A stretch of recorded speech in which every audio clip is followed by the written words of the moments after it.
Hello, and welcome to the 239th episode of Real Hawk Talk. It's real depressing talk as the Seahawks lose to Pete Carroll's San Francisco 49ers. Yeah, this sucks. It's not fun to lose to them. It's not fun to be at this point in the season. It was such a fun ride to hear, and I think we've hit a bit of a nadir. The game hit a bit of a nadir at the very end. Yeah, so we'll get into all of it. I'm Nathan Ernst. I'm apparently your host tonight. We have, of course, the Hawk blogger, Brian Nemhauser. Brian, are you in a place where you can say hello? Brian is not in a place where he can say hello. Hopefully, everyone can hear me. Can you hear me, Nathan? I can hear you. Can you hear me? Yeah. So I'm on the train. We'll see how it goes. It's funny. I don't feel that depressed about this. Can you still hear me? I can still hear you. Oh, yeah. Yeah, I feel like, I had zero expectations coming into this game. In fact, I expected this to be a total blowout. So I thought the Seahawks defense was just thin on talent to begin with and has been struggling. They played their heart out. They played as hard as they could, and they were basically a Travis Homer fumble away from this being a much closer game, which is crazy. 49ers are way more talented, and, Seahawks at least made it competitive. I was fully expecting this to be a 40-3 kind of like waxing, and I think every 49ers fan that came to the stadium today, of which there were many, I think they were expecting the same thing. I was ready to kind of come with that take, and I on the whole, I agree. They looked more respectable than I probably would have thought, but then they gave up however long run that was at the very end, and that took a lot of wind out of my sails. So Jeff, do you how are you? Are you depressed? Are you strangely optimistic? Are you gassy? How are you feeling? Probably none of those. I expected to be depressed fully, and when it was looking pretty bad early, I didn't think I'd be on this post-game show. I thought I would have needed the night off. But for the most part, I was kind of pleasantly surprised that the defense didn't embarrass themselves against the run. It was, if not for that Travis Homer Diggs turn of events, it would have been a pretty close game. And I think realistically, you just see, how good San Francisco is on defense. Like, they were so impressive tonight. Their defensive line, their linebackers almost picked off that first play where Geno should have ran for the first down. And you see Seattle's limitations. Like, the offensive line was not good tonight. The interior got blown up several times. The defensive line did much better against the run than I thought. I thought that's where the game would just be an absolute blowout. And they were pretty respectable. So I think if you're just looking at it honestly, you can just see one team as a Super Bowl roster, and you can see Seattle is they have pretty big limitations at the line of scrimmage. And it's just more evidence to me that they need to fix that. I know people are talking about quarterback. To me, it's all you're not going to win money games against good teams when you're that one side of the line of scrimmage. Like, just if I can build on what Jeff said, so like, we already know the Seahawks defense is pretty bad, right? They've given up over 170 yards rushing pretty much to everybody lately. And then they didn't have Al Woods. And then they lost Brian Monet. Then, they eventually lose Jordan Brooks. So you've got already a talent problem. And you got Tanner Muse in there. And Miles Adams. Like, these are the guys you're running out there, and you're going against the hottest team in the NFL that has one of the most physical offensive lines out there. And I thought they played I felt bad for them because I felt like they played their hearts out. I thought the Travis Homer fumble really screwed them. I thought Quandre Diggs had a game that everyone's been complaining about him. To me, this was a game where it's like, all right, I'm questioning this guy's heart. I have to say, like, I saw Bruce Irvin yell at him after missing a tackle on the blown coverage to George Kittle's second touchdown. And he dropped the pick. I wonder if Quandre Diggs if his heart's in this. He just doesn't seem like himself. So, yeah. I mean, the offense, I agree with Jeff on 49ers defense. I felt like there was a 50-50 chance on every single play that the 49ers were going to turn over. We're going to take the ball away from the Seahawks. Like, it just seemed very perilous every snap. And I thought the Seahawks actually went away from the run game, which I'm sure Nathan feels as well. But I thought the run game was not awful today. They were getting 3, 4, 5 yards, but they went away from it for long stretches. And I thought that was a mistake. Well, I'm glad that you guys are all deciding to take the silver lining here, so I can revert to my natural state of being a complainy, whiny narcissist. First of all, I want to say shout out to Evan, who before the game said we all have to show up tonight for the post game and do the post game pod. And wherever you are, Evan, I hope you're having a good time. And then I want to say, I think that this was a weird game that covered over Seattle being pretty terrible. The Geno Smith pick 6, which is very easy for me to say, getting called back on kind of a ticky-tack call. Ticky-tack call. Yeah, so you can point to the Homer fumble, but you can also point to stuff like that. Yeah, that was a brutal call. They gave up. They didn't ever let McCaffrey break completely free like we saw at the very end of the game with whoever that dude is. But he was busting some pretty good runs from now and again. So yeah, and I just think, I feel like as fans we have become the frog in the whatever it is you put in boiling water. We're the lobsters, and Pete Carroll has just been cranking down the expectation on this team for years now so that Seattle can look pretty completely uncompetitive with the San Francisco 49er team. And we want to talk about silver linings. And I think that's frustrating.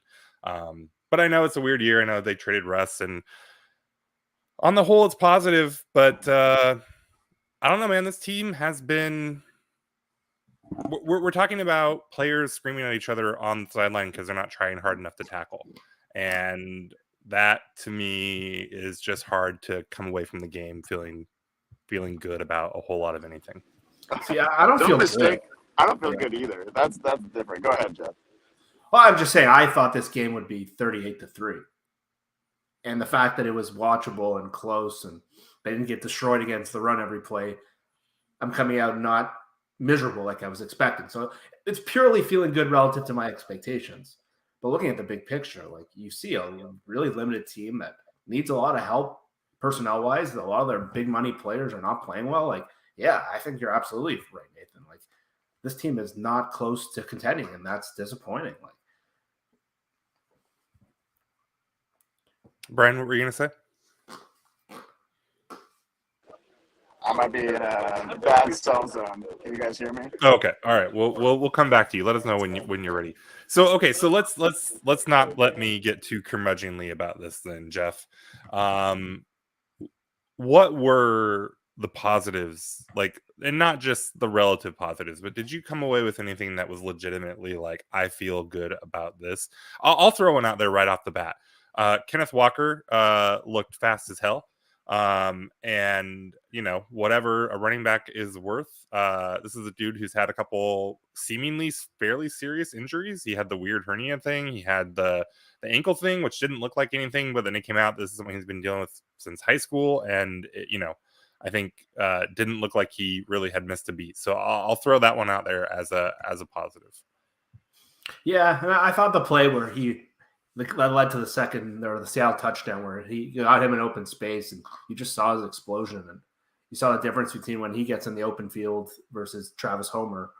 And like, yeah, they need to get that. He's one of their best and most explosive players. So, but if you're looking at like individual players, that's where Nathan's pretty much right. There aren't a lot of like guys you can come out of that game being like, oh, this guy played a good game. Like, I can't even think of I thought the run defense looking functional for the most part, to me, was the most optimistic thing, given how much of a mismatch this looked. But well, that's one of the things I was going to ask. Can you guys hear me okay? Yeah. Yep. I guess, Nathan, I don't come out of this game feeling good. I feel no different about the Seahawks after this game than I did before. I don't think I learned that much about anything. I feel like I knew the Seahawks defensive line was trash. I knew the Seahawks defense in general wasn't good enough. I knew the 49ers were way better, way more talented. I knew that Austin Blythe is not the guy that we should be running out there at center. Seahawks don't seem to understand that the center position has value, but I certainly do. And so, like, I guess I just didn't learn much other than that the players have some heart. Like, they put their heart into it, which is nice, because the last few weeks it just felt like not talented and not well coordinated, and so that was nice. I was happy to see that they actually had some pride and put that together, because honestly, when there's a number of times when it went 21-3 or 21-6, whenever it was, it could have gotten really ugly. I was expecting to get way far away, and they kept finding a way to stay in it. So, like, that's cool. I don't think it means much. I don't think their ceiling has changed. I expect this team to lose every game the rest of the season. That's still what I expect. I expected it coming in. I still expect it coming out. I guess that's maybe as I'm sitting here and like processing and in my feelings a little bit here. I guess maybe the thing I'm realizing is that somehow, even watching that Tampa game in person, watching them lose to the Raiders, watching them lose to the Panthers. I mean, I've been shit posting about this team now for a little while, but I think for whatever reason, this is the game where I am now where you were after the Tampa game. I don't know if I'm like just finally catching up with reality or if I care way more about the Niners than I ever realized I did or what. But this game to me is the one where it's the Rob Schneider, oh no, we suck again. Like this, I feel that very deeply in my heart right now, and I don't know why it took me this long to get here, but I am here. I'm so sorry for you, dude, because I know what that feeling is like. So all I can tell you is that it will subside. And that I don't know, man. I don't know. I'm firmly in the will they ever be good again?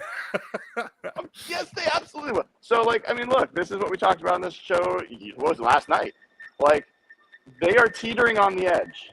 They had a great off season. By any accounts, it's still a great offseason. Charles Cross, Abe Lucas are still good players. I think Kobe Bryant played a good game tonight. I am still bullish on him. Tariq Woolen is still a good player. So all those things are still true. Uchenna Nwosu was a good free agent signing. He's not like the best player, but he's a good player. Now they need this draft to hit. Like, there's no other way. They cannot mess this draft up. And if they nail it, this team can move significantly farther.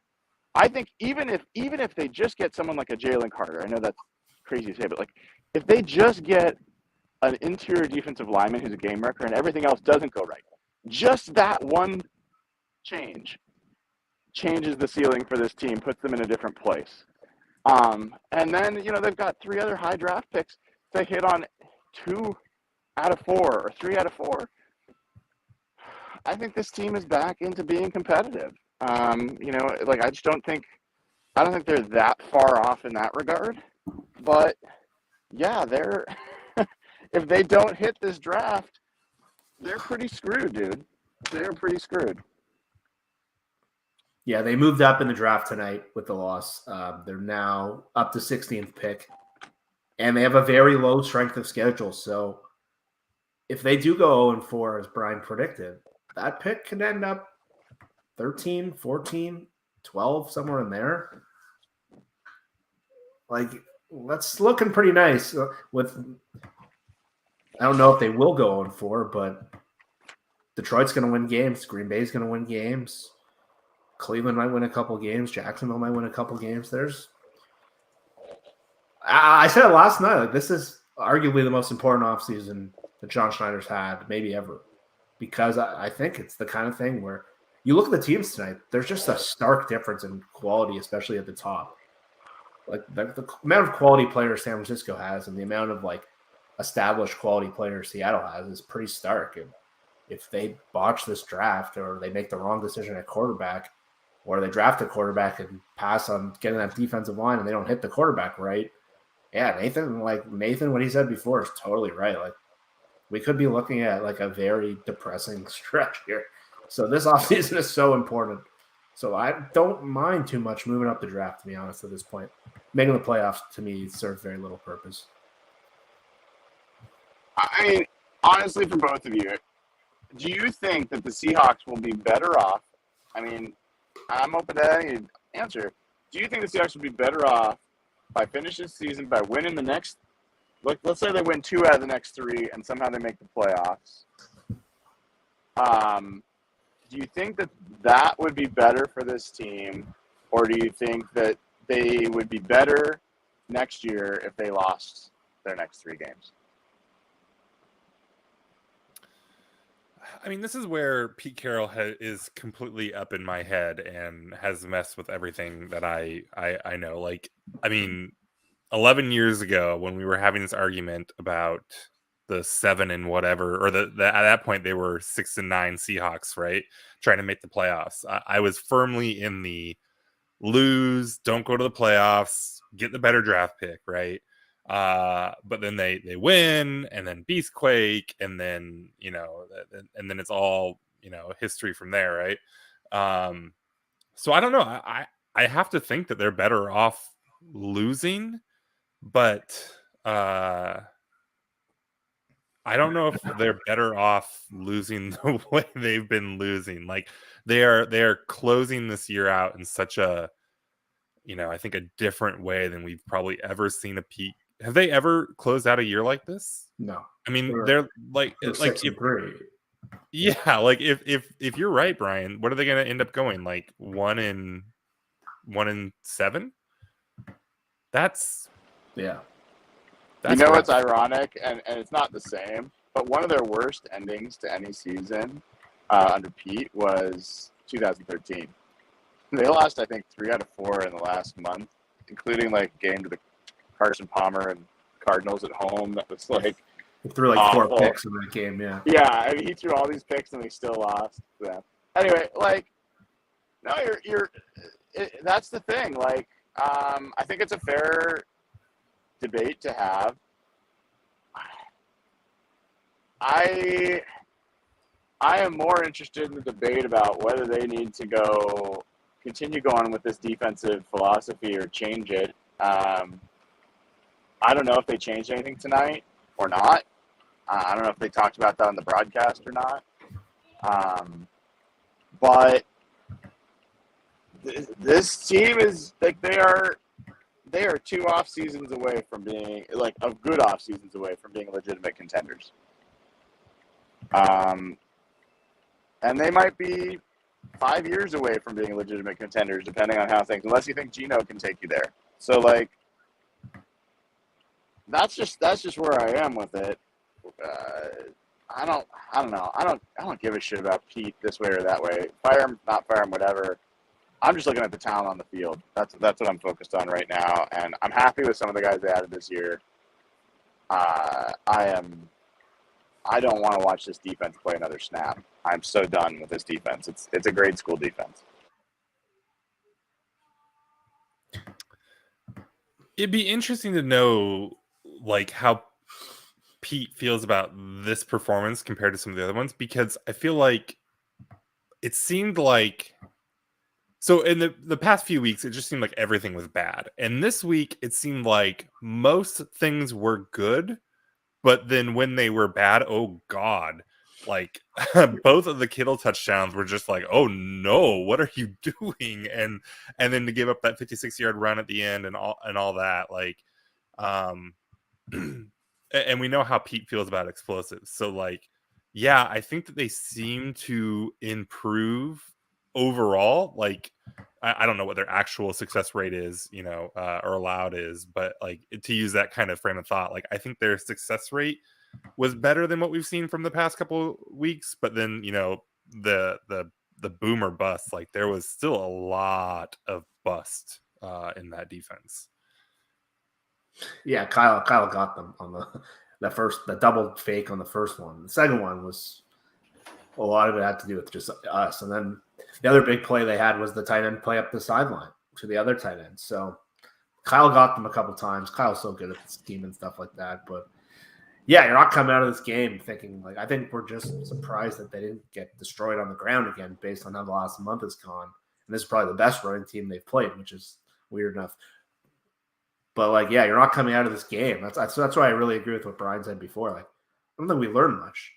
And I think when I tweeted, like, this game is just more evidence to me that A, their players aren't good enough, especially on defense. B, their line of scrimmage isn't close to good enough. Like, they got crushed by that defensive line. A lot of teams do. And then just defensively, like, whenever they could pressure Purdy, he looked shaky.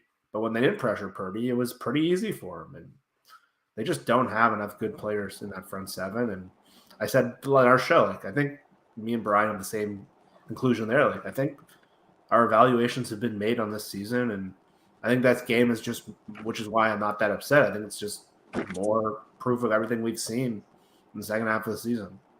Yeah, I mean, just as context, real quick there, like, this isn't like the 49ers. I mean, I hate them to death. All that's real. But they were ahead of Tampa Bay 35-7, 35-0, right? They beat the pants off of the Dolphins. I know it was close later, but like losing their quarterback in the first 7 plays, and they still won that. You put up 33 points in that game.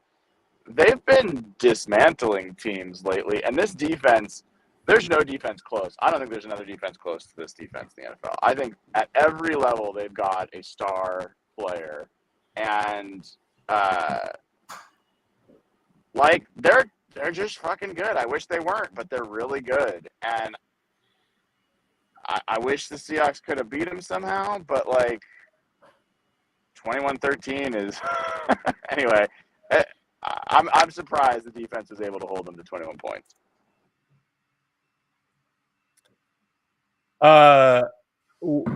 Brian, what are your thoughts on Brock Purdy? Are you a Purdy believer? Are you part of the Purdy Hurdy? The Purdy party? The Purdy party. Go with Jeff first, and then I'll come next. Jeff, are you part of the Purdy party? I think he was fine. Like, he's much more comfortable than I thought. Like, that's not an easy game where you don't practice all week. But I saw some things that made me wonder, like, can they win the Super Bowl? And that, like, I think that was one of my. I just don't want to see San Francisco win the Super Bowl. And their defense is so good. But like, yeah, his numbers were really good. But like, he just wasn't. Whenever he was under pressure tonight, he didn't look great. Like when things were. I thought he made a really good play at the end of the 3rd and 1, but that was a really good design. But I'm not like super sold on him. I think a really good defensive line could get him in trouble if they move him off the spot and make him a little uncomfortable. But I'll give him credit. The guy, like, he knows where his open receivers are. He's comfortable. He does a lot of what Jimmy did on that offense to make it work. He's more to the point guard that Pete Carroll talks about. Like, he's a competent quarterback, but I'm not like sold on this guy being like a superstar or something. Yeah, I think that's well said, Jeff. I saw some chinks in the armor, I guess, in this game. I thought that he made some bad decisions. I thought that he was really thrown off by some blitzes that weren't even that close to getting him. And he had some happy feet and made some rushed throws.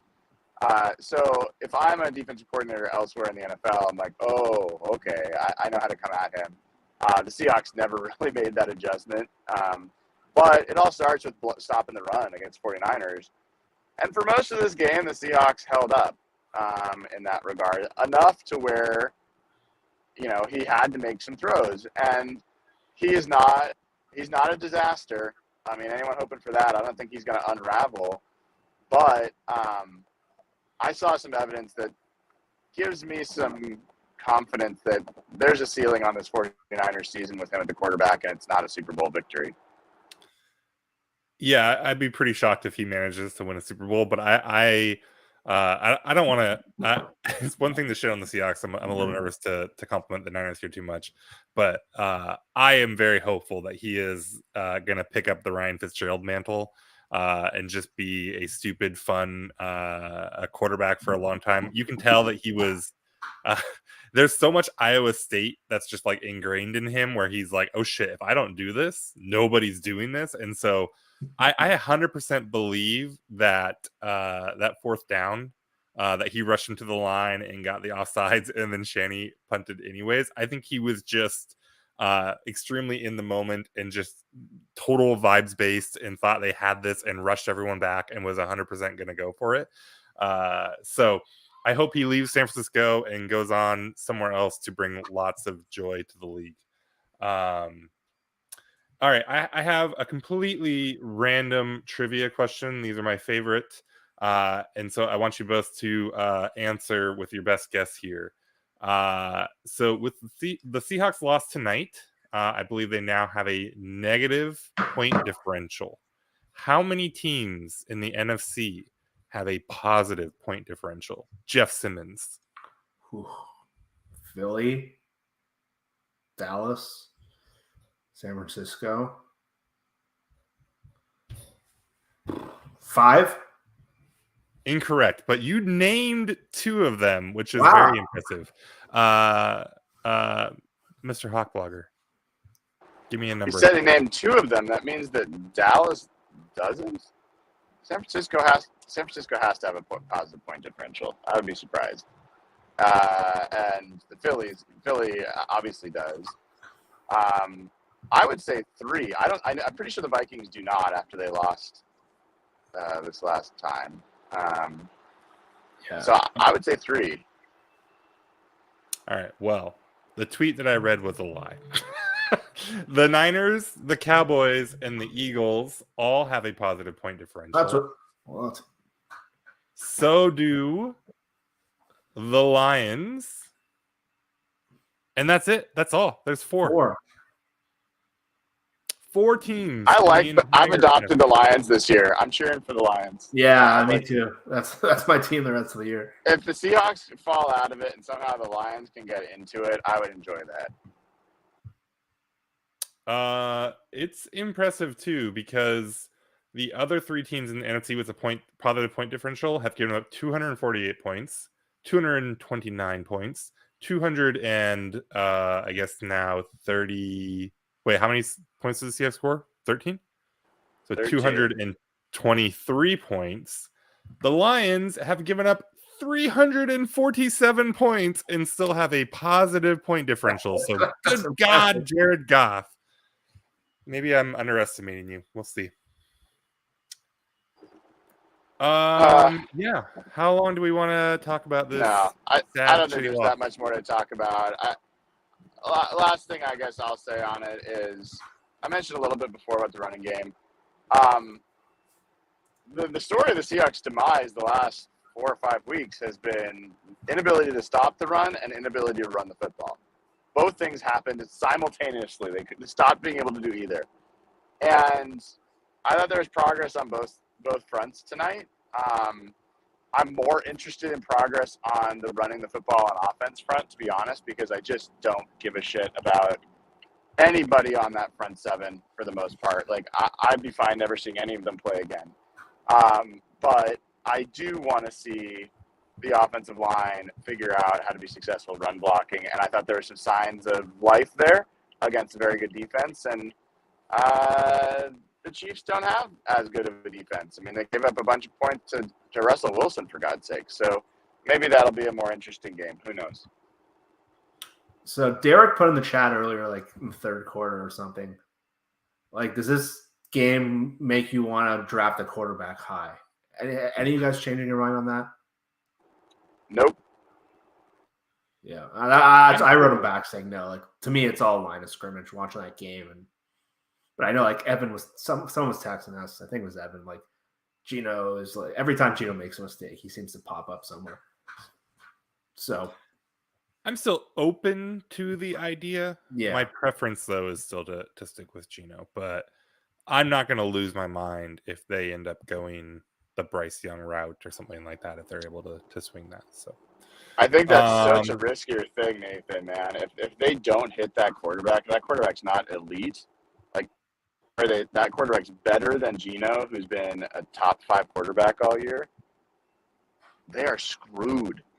Like, even if he's just as good as Geno, they're pretty screwed because the opportunity cost. There's so many other positions that they need to address. Like, it's just, to me, absolutely crystal clearly the wrong roster management decision to draft a quarterback high. If they draft one later, fine, but if they pass on like a Will Anderson and Jalen Carter or whoever in order to draft a quarterback, I think we're screwed. Yeah, I mean, I don't disagree. I think that's ultimately the right thing to do. But like I said, I'm not gonna freak out about drafting Bryce Young either if they get the chance. Although, the last time I think I said that was when they drafted D. Eskridge over Creed Humphrey, who I preferred. But so it could be terrible. Okay, let's end on some good news. Brian Monet has a significant knee injury, according to Pete, and Tyler Lockett broke a bone in his finger. So, yep. Yay, that's fantastic. Honestly, off a good game. Hope Brian Monet can heal up. I feel bad that he got hurt for sure. Yeah, I mean, hopefully for him, he's able to get that healed up and get back out there next year and keep his career going, make some more money and all that. Because that one, if it is real bad, I believe he's a free agent at the end of the year. So hopefully that doesn't affect him there at all. I think that's probably the big thing to be concerned about with that at that point. All right. Any last rays of sunshine from anyone? We're almost at the end of the season.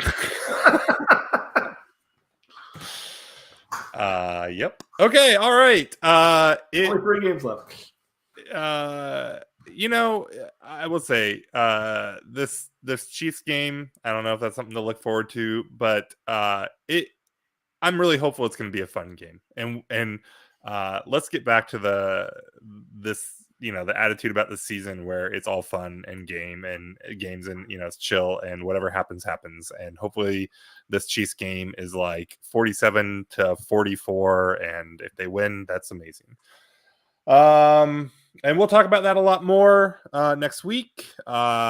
Please, in the meantime, there are 360 of you watching us live as I say these words. Please hit the like button. I can't say it, but you can hit it. You're also welcome to subscribe to our Patreon. Come hang out. They are way more positive, the folks in the Patreon chat, than at least I tend to be. And so it is a good time there. If that's something that you can swing, all that goes to charity. So it's for a good cause. And yeah, we will talk to you again. It's going to be a little while, it'll be a week, but we will definitely preview that Chiefs game. And then we will come back to hopefully talk about a Chiefs win. And I will tell you why I never lost faith and I believed all along. All right. Have a good one, everybody. Good night.